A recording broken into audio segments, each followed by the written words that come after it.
Inflamação aguda. Hoje nós vamos finalizar com alguns tópicos aqui importantes, da inflamação crônica, beleza? Bom, vamos lá.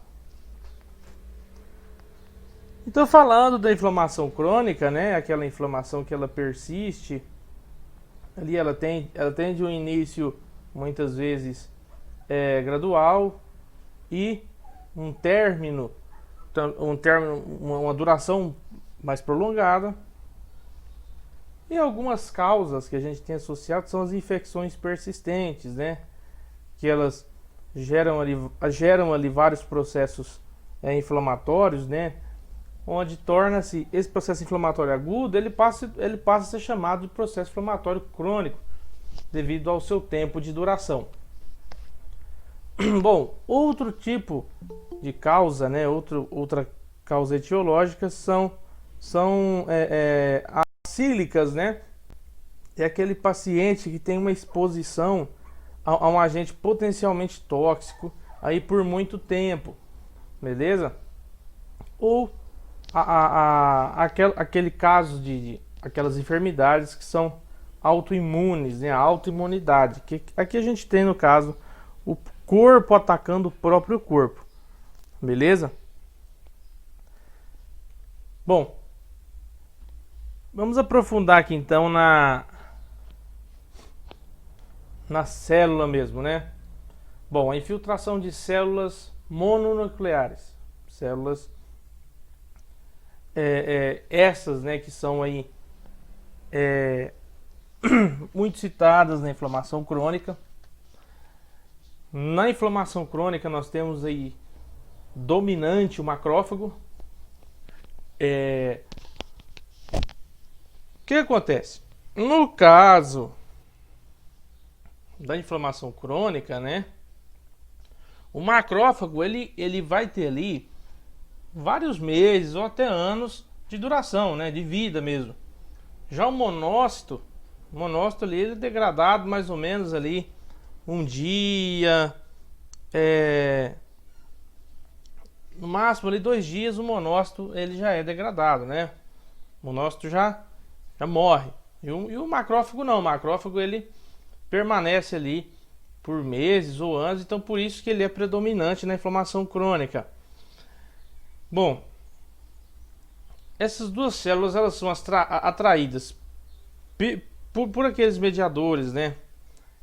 Onde a gente citou lá a quimiotaxia, beleza? Ali já entra novamente aqui a citocina, as endotoxinas bacterianas, né? Que é do próprio agente contaminante. E esse macrófago ele vai ter o papel ali de secretar produtos biologicamente ativos, beleza? O que acontece? Quando esse macrófago ele não tem essa liberação, essa secreção controlada, começa ali você ter um despejo de produto biologicamente ativo um pouco elevado, você tem um quadro fibrótico maior, né? Você tem uma lesão tecidual maior. Bom, já o que acontece? Não é só porque o macrófago perdura aí por mais tempo, por meses ou anos, né, que entra só o macrófago na lesão crônica, na inflamação crônica. Também entra aí os linfócitos, eosinófilos e os mastócitos, tá? Como que é a morfologia da inflamação crônica? Aqui a gente tem uma lâmina, né? Uma lâmina aqui histológica de uma inflamação crônica pulmonar, né? A gente observa 3 importantes características nessa lâmina. A primeira é a coleção de células inflamatórias, né? Que é aquele agrupado de células crônicas inflamatórias, ok? E A gente observa aquele agrupado de células inflamatórias e também nós conseguimos observar a destruição do lugar que foi acometido, né? Aqui no caso dessa lâmina, a destruição do próprio parênquima, né? Onde o alvéolo normal ele é substituído por alguns espaços que ganham esse epitélio, que é o epitélio cuboide, beleza? Que é essa troca de célula, né? O próprio alvéolo ele é substituído por essa célula, beleza? Outro ponto importante aqui dessa lâmina, nós temos a substituição também do tecido conjuntivo, tá? Sinais de fibrose, tranquilo? Ou seja, todo aquele passo que a gente viu ali atrás, né? Se você tem ali um macrófago onde a sua secreção de biológicos ativos ali não é controlada, você tem uma maior fibrose e uma maior lesão tecidual. Bom, já o que acontece? Na lâmina de baixo, o que você observa, a diferença é que a lâmina de baixo já é de uma inflamação pulmonar aguda, né? Já é de uma pneumonia, uma broncopneumonia aguda. O próprio neutrófilo ele vai preencher o espaço alveolar, beleza? E você vai ter uma congestão nos vasos sanguíneos. Mas aqui ainda não há troca de epitélio, não há troca de célula, tá? Não há substituição de epitélio nesse caso. Bom, falando aqui agora, temos que citar a inflamação granulomatosa, né? A inflamação granulomatosa, ela já é caracterizada justamente pelo acúmulo de macrófagos, né, que desenvolve uma aparência epitelial. Em que doenças a gente observa isso? No caso, a tuberculose, beleza? Tuberculose é bem comum a gente observar isso, tá? Também a doença da doença da arranhadura de gato. O que é essa doença da arranhadura de gato? É uma infecção ganglionar, beleza? Geralmente aqui a gente tem a infecção por uma bactéria que se chama, como é que era? Bartonella henselae, Bartonella henselae, é um nome meio complicado, tá? Então essa doença da arranhadura de gato. Outra inflamação que a gente observa, essa granulomatose, é o próprio linfogranuloma inguinal, tá? A hanseníase, a sífilis. Então são algumas doenças características que você observa um acúmulo de macrófago que vai aparentar ali um próprio epitélio mesmo, beleza? Bom, o granuloma ele é um agregado de macrófagos semelhantes a epitélio, cercado por um colar de leucócito, principalmente linfócito, e algum plasmócito, ok? São divididos em dois tipos. Existem os granulomas de corpos estranhos, que esse granuloma geralmente ele é provocado ali por talco, beleza? São materiais, são partículas grandes que não podem ser fagocitadas. Então o que acontece? A célula ela vai se aglomerar em volta desse corpo estranho, né? E vai formar aquele granuloma, aquela espécie de fibrose, beleza?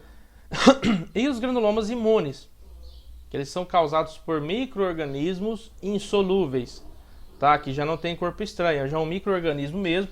No caso da tuberculose, né, é o bacilo, né, é o próprio bacilo. Então a célula vai rodear esse bacilo, e vai causar vai ocasionar esse granuloma, tá? Bom, aqui eu deixei uma tabela para vocês aqui, com algumas doenças, tá? Aqui com 6 doenças, as bactérias, né? As causas e a reação que o tecido toma, que o tecido adota frente a cada infecção, beleza? Daí, essa tabela eu vou deixar para vocês estudarem por conta, depois vocês leem ela com calma, tá? Mas a gente vê aqui, ó, no caso da sífilis, né? Tem lá a infecção pelo treponema pálido e você tem um infiltrado de plasmócito, ok? Você tem célula central necrótica, você tem perda do contorno celular. Já aqui no granuloma tuberculoso, aqui nós observamos aqui essas células, né, chamadas células do tipo de Langerhans, ou também vocês vão ouvir falar células de Langerhans, que são células, tá? Células epitelióides e linfócitos. Vocês conseguem observar aqui uma área central rodeada por células gigantes, tá? Bom, vamos falar aqui dos efeitos sistêmicos da inflamação. Quando a gente tem efeito sistêmico, é todo aquele efeito que vai ali te dar uma clínica no corpo todo, né? Não é aquele edema, aquele acúmulo de pus, isso aí são efeitos locais. O efeito sistêmico, a gente fala, o primeiro efeito sistêmico é a febre, né? Que ela é produzida em resposta a esses pirogênios, tá? Por isso que você, quando pede um medicamento para febre, você está tomando um antipirético, beleza? O que acontece? Esses pirogênios, eles vão sintetizar, eles vão estimular a síntese da prostaglandina lá no hipotálamo. O hipotálamo, ele é conhecido aí como o termostato central do nosso corpo, beleza? O que acontece? Essa febre, ela induz proteínas do choque térmico, ok? Então, você tendo essa indução de proteínas do choque térmico, você vai ter uma maior resposta linfocitária a esse micro-organismo, a esse agente contaminante, beleza? E algumas proteínas da fase aguda, que a gente tem aqui a proteína C reativa, né? Aquele clássico exame de PCR. Outro que a gente tem aqui é o fibrinogênio e a proteína amiloide série A, beleza?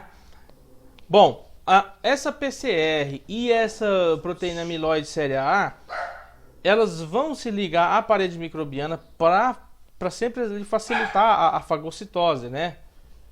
No caso, esse fibrinogênio, ele vai induzir o eritrócito a fazer uma pilha mesmo, tá? A se empilhar, e vão aumentar a velocidade da hemossedimentação, beleza? É onde você pega aquele exame que tem aquela paradinha que se chama VHS, né? Velocidade de hemossedimentação.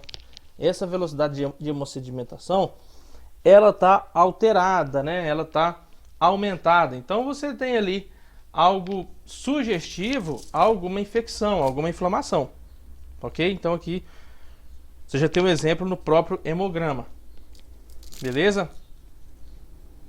Alguma dúvida até aqui, gente? Tá de boa? Tranquilo, né? É um pouco complexo, para não dizer muito. Doutor, Sim. no caso, essa hemossedimentação aí lá no exame Uhum. é uma causa do aumento do fibrinogênio? Como eu não entendi muito bem. Bom, vamos lá. Vamos por partes aqui.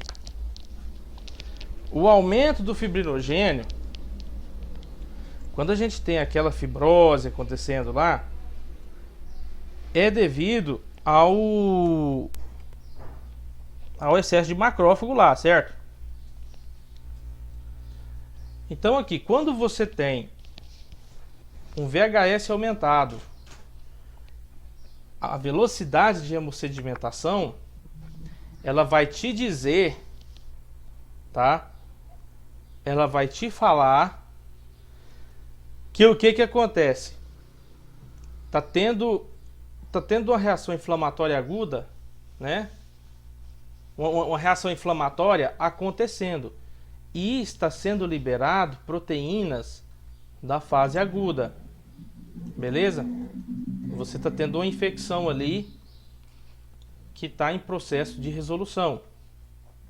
Isso que te indica o VHS aumentado. Beleza? Entendi. Beleza. O que acontece? Você olhou, o VHS está aumentado, você sabe que está tendo muito eritrócito, beleza? Esse eritrócito, ele é induzido pelo fibrinogênio, tá? Então você bateu o olho no hemograma, você viu o VHS aumentado, você fala assim, opa, tá tendo uma infecção aqui e o corpo tá tentando combater. Tá? Uhum. O VHS, não é que o VHS vai ser a velocidade de hemossedimentação, ela é a causa. A velocidade de hemossedimentação é apenas o resultado, né, dessa pilha de eritrócitos ali sobre o agente. Beleza?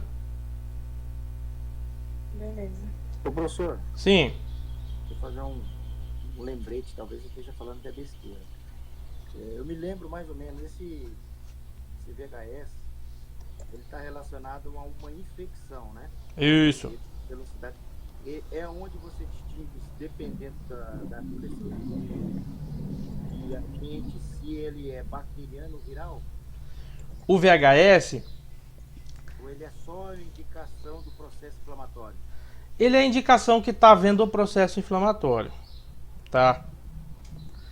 O que acontece?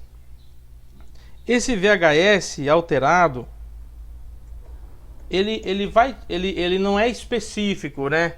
Assim, ele vai te indicar que está acontecendo que está tendo uma infecção ali. A infecção ocasiona, secundariamente, um processo inflamatório. O que acontece? O VHS é um exame muito sensível, né? Então ele vai detectar de uma forma mais fácil, de uma forma mais rápida, essa inflamação. Ele é sensível, só que ele não é específico, beleza? Esse exame, ele não é capaz de falar para você qual o local, qual a gravidade, tá? Qual a gravidade da inflamação ou qual a gravidade da infecção. O VHS, ele vai te servir só para detectar alguma inflamação ou infecção, beleza? Esse VHS, ele vai subir desde um resfriado comum, né? Desde qualquer influenza aí que você pegar, ou até um quadro de pancreatite aguda, né? Vamos falar uma inflamação aí mais grave, beleza? Ele não vai te dizer o que está acontecendo. Ele só vai te falar, ó, tá alguma coisa inflamada aqui, teve uma infecção por alguma coisa, o corpo está combatendo. O que acontece é que assim, o que é a hemossedimentação? Vamos entender aqui uma coisa. A hemossedimentação nada mais é a separação do glóbulo vermelho do glóbulo do restante do plasma sanguíneo, certo? Isso chama hemossedimentação. O que é aqui? A parte líquida do sangue, né? Vamos falar pela ação da gravidade. Essa que é a velocidade. Quando você tem um processo inflamatório que tá correndo ali no sangue, essas proteínas, né, esse fibrinogênio que vai induzir esse eritrócito, né, diminui a viscosidade do sangue. Então o que acontece? diminuiu a viscosidade do sangue, a velocidade da hemossedimentação vai estar alterada. Beleza? Hein, doutor? Sim. Então no exame seria, isso que o senhor está falando, seria a contagem de hematócrito? Não. Contagem de hematócrito é contagem de hematócrito. Isso aqui é velocidade de hemossedimentação. Hematócrito a gente vai ver mais pra frente. Tá? Aí, no caso aqui, é o aumento dos eritrocitos, né? Sobre o Isso. processo inflamatório. No caso, Isso. são os eritrocitos. Doutor, no caso, esse processo aqui do aumento da hemossedimentação, ele pode aparecer tanto quando o paciente está com febre ou sem febre, no caso. Sim. Sim. A febre, né? Ele é aquele mecanismo lá que o corpo induz, né? O pirogênio vai induzir aquela resposta, né? Para você ter a síntese da prostaglandina no hipotálamo. Beleza? Então a febre, ela não tem nada a ver, ela pode aparecer ou não associada ao VHS. Ok? Tá, mas se o VHS estiver baixo, vamos lá. Se essa velocidade de hemossedimentação ela tá baixa, ela não vai te indicar alteração inflamatória. Beleza? O VHS baixo não te indica ali infecção, tal. Quando pode aparecer um VHS baixo? Numa, como é que era o nome? Policitemia. O que é uma policitemia? Onde você tem um aumento da célula sanguínea. Tá? Um aumento da célula sanguínea. Outra coisa, onde o VHS pode estar baixo? Quando você tem uma leucocitose severa, certo? Quando você está tendo muito leucócito correndo da corrente sanguínea, então fica ali muito glóbulo branco. Então você vai ter um VHS baixo. Outra situação que pode te apresentar um VHS baixo e você confundir com alguma coisa. O paciente que está utilizando medicação corticosteroide, tá? Outro paciente, vamos lá, outro caso, deixa eu lembrar aqui. No caso, pacientes que fazem quimioterapia também? Sim, eles podem ter um VHS baixo, porque alguns desses pacientes são associados eles têm associados ali alguns corticosteroides na sua medicação diária. Então pode vir bem baixo o VHS dele. Tá? Professor, Sim. no exame, eu me lembro, ele está relacionado àqueles falsos positivos, falsos negativos. Sim. Seria mais ou menos isso, né?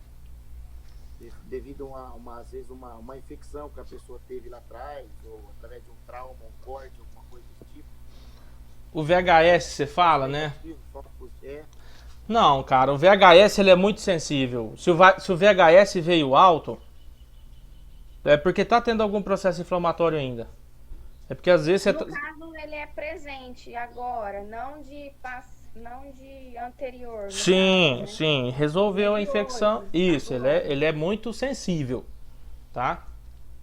Então, se você tá passando algum processo inflamatório, ele vai estar alto. Se você não tá, isso ele já vai estar normal, já vai estar baixo, vai estar de boa. Tá, isso não vai te mostrar você teve uma infecção lá atrás. Isso aí o que vai te mostrar se você teve alguma infecção viral. Um exemplo do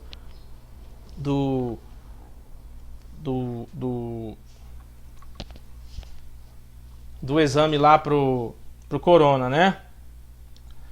você vai ter lá aquelas imunoglobulinas, né?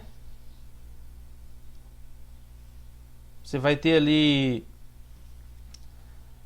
Ah, qual que era mesmo do corona, cara? Vamos lá, deixa eu lembrar. Tava lá reação cruzada. IgG e IgM. Esse sim, essa imunoglobulina, ela te traz aí uma entre aspas, né? Uma memória de infecção, tá? Porque são anticorpos, cara. No caso do corona, o IgG e o IgM, né? Então, você tem ali um anticorpo que vai aparecer quando você está infectado e um anticorpo que vai aparecer se você teve contato, né? Quando você teve a doença. Beleza? Já isso daqui, VHS, vai só te mostrar que tem algum contaminante ali, que tem alguma coisa inflamada, que tem alguma coisa infeccionada. Tá? O que que acontece? Nós vimos esse PCR aí. Existe outro exame que chama RT-PCR. O RT-PCR é diferente, tá?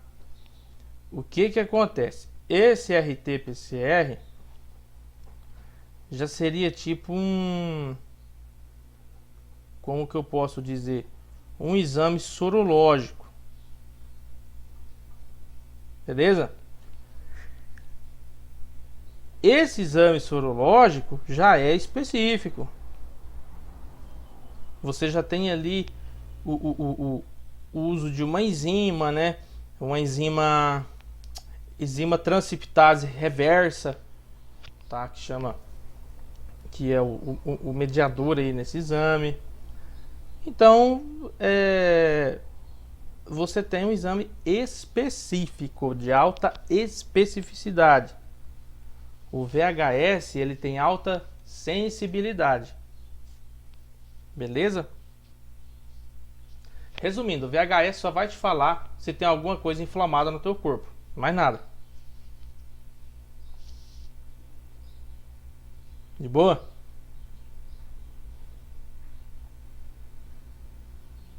Complicado, né? Tranquilo. Tá bem explicado. Então vamos embora.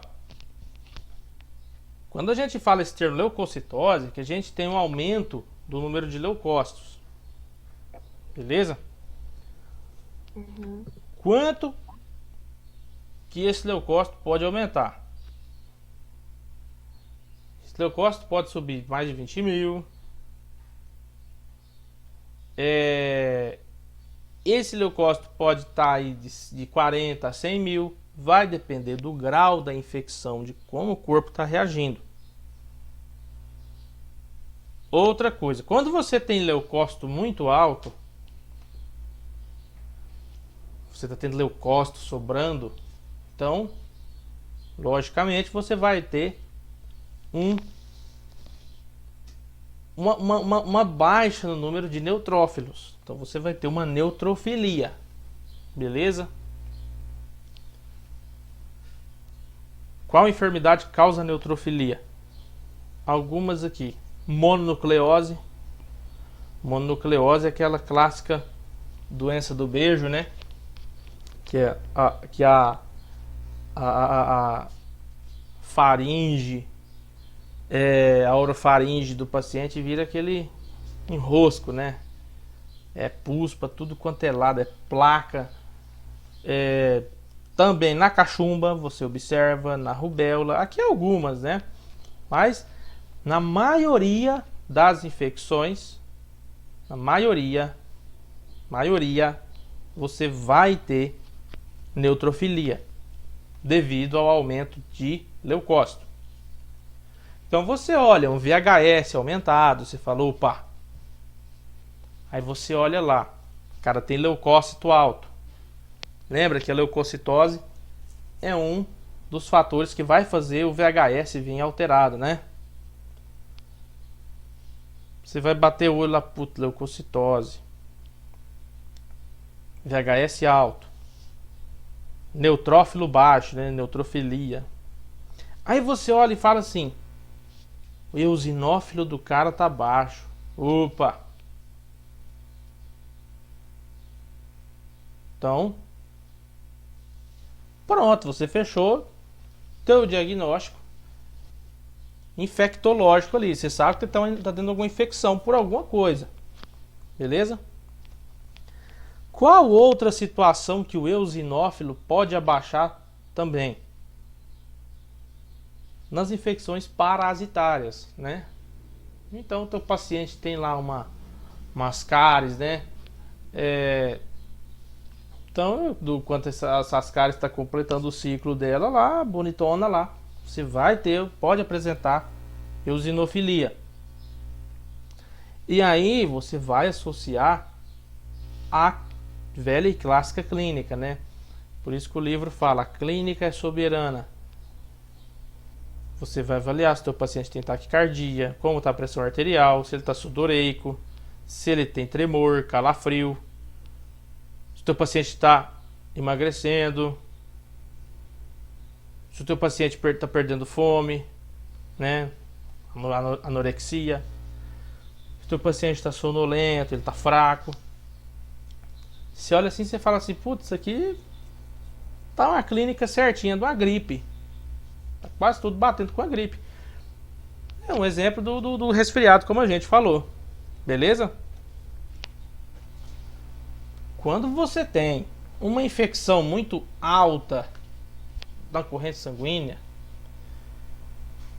né, quando recebe-se o nome de sepse bacteriana, e você tem o quadro de septicemia, que é essa infecção generalizada, você tem uma produção de citocina que ela tá ali desgovernada, tá muito alta.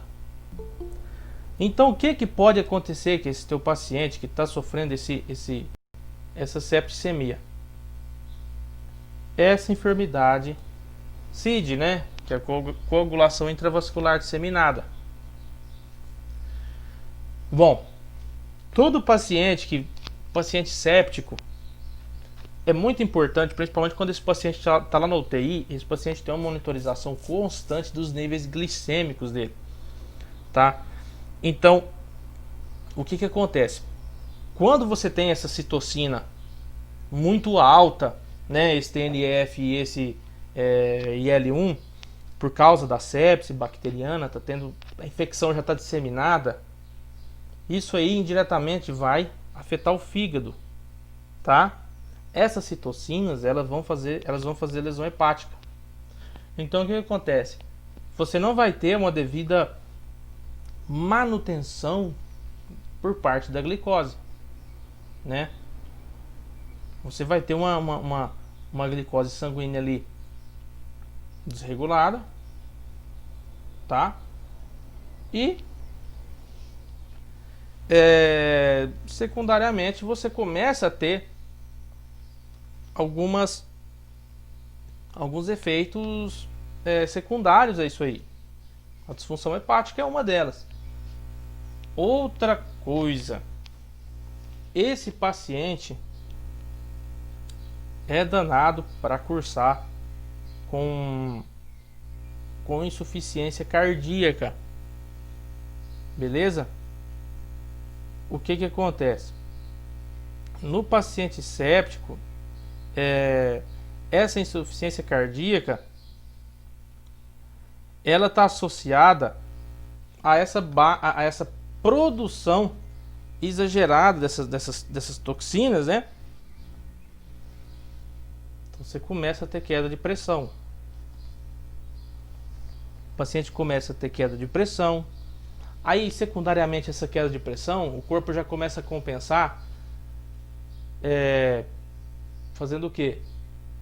Ó, coração, acelera aí, porque a pressão, o vaso tá dilatado, né? e não está chegando sangue direito aqui para baixo. Então você tem uma taquicardia. Então o teu paciente começa a apresentar taquicardia, hipotensão, o paciente está sudoreico, está pálido. Então você começa a ter um episódio que se chama choque, né? Nesse caso, como é um choque derivado de uma sepse bacteriana, você começa a ter um choque séptico. E isso daqui, se você não tratar rápido, não ter uma intervenção rápida, o paciente vai a óbito mesmo, tá? Não tem choro aqui não. Aqui é ligeiro. Beleza? Citei a sepse aqui sendo muito pessimista, tá? A sepse aqui é o pior prognóstico dentro desse caráter inflamatório e infeccioso que a gente falou.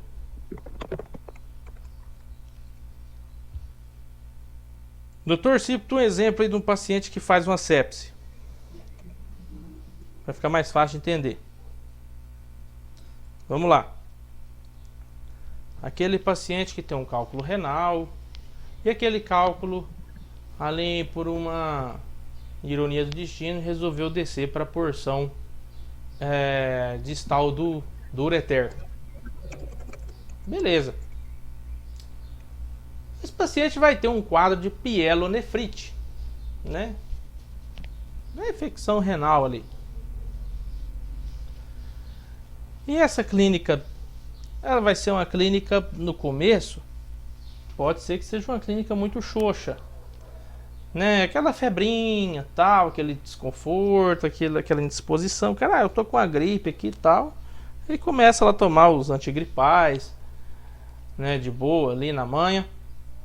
Do nada, teu paciente começa ali a ter picos hipotensivos. O parente do teu paciente traz ele no hospital, queimando de febre, muitas vezes até convulsionando, e a pressão lá embaixo. Pressão aí 7/3, 6/4. E aí você olha e fala, tá, mas o que aconteceu, tal. E você muitas vezes, como tem um quadro grave ali, você não pergunta as doenças que o paciente tinha. O que ele tinha? Ah, ele tinha pedra no rim e tal. Você vai achar que, sei lá, que seja qualquer coisa, a dengue, qualquer coisa. E aí você não entra como antibiótico terapia para esse paciente.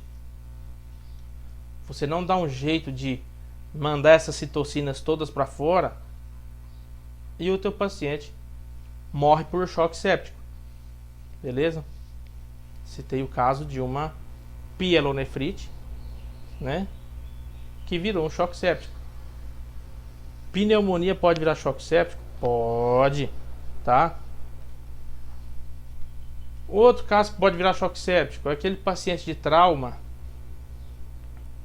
e seja aí, o cara caiu de moto sem capacete, teve um traumatismo crânioencefálico e precisou de uma craniotomia de emergência descompressiva. No ato cirúrgico, esse paciente contamina. Então ele começa aí com a clínica de meningite, essa meningite está bem resistente e tal. Essa meningite já dissemina, já vira uma septicemia, o paciente começa a cursar com outros quadros também, né? O paciente já começa a cursar com disfunção hepática, depois com falência renal e até o óbito, tá? Tudo secundariamente ao episódio da septicemia produz o choque séptico. Beleza, gente? Doutor, tem uma